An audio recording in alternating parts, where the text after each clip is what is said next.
Почитувани колеги пратеници, барам по членот 70 став 1, затоа што според ставот 1 пратеник и владата до утврдување на дневниот ред може да предложат внесување на точки на дневниот ред. По втор пат барам денеска на оваа седница да се внесе предлог законот за измена и дополнување на законот за стокови резерви.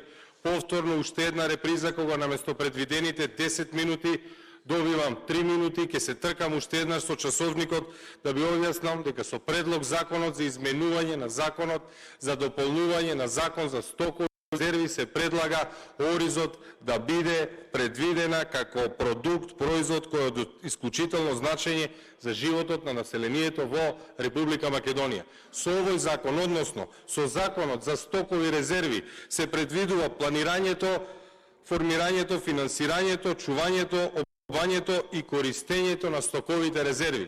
Како што рековме, стокови резерви се оние продукти кои што се особено значење за населението во Република Македонија. Во членот 2 од законот кој што предлагаме да биде изменет, предвидуваме покрај пшеницата, пченката, јачменот, прехранбената сол, суровото сончогледово масло, нафтените деривати, лекови и медицински средства да биде додаден и оризот.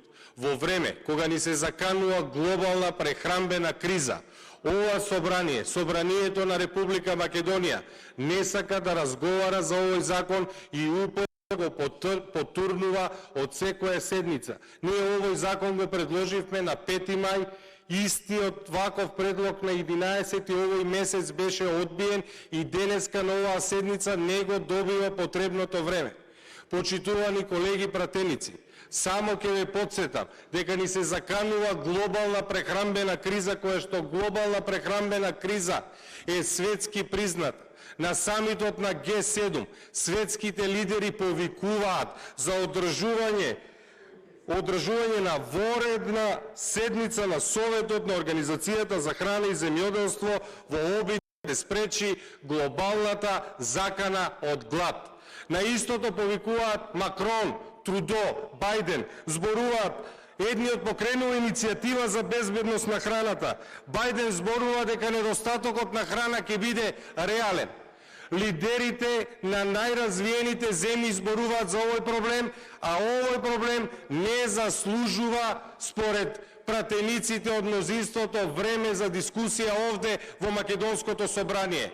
Во меѓувреме само успеавте да ги зголемите цените на нафтата, на нафтените деривати, да ги зголемите цените на прехранбените продукти и од 5 мај до денеска ја пропуштате можноста да разговараме како Македонија се справи. До сега требаше ова да го завршиме затоа што веќе се идбата. Она што го работат светските лидери, кај нас, за жал, не дозволувате ни да се отвори како тема. Кажете дека не го ставате на гласување, председателе.